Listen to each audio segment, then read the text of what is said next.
Magawa ka kahit isang araw eh, no?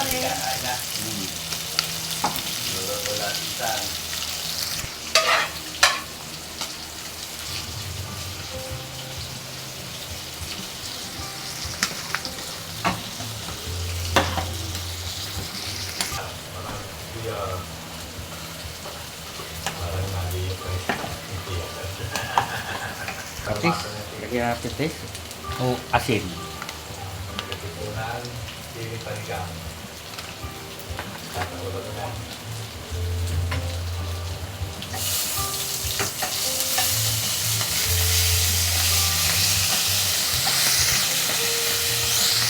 Pilipino sa kasaysayan ng larong ito.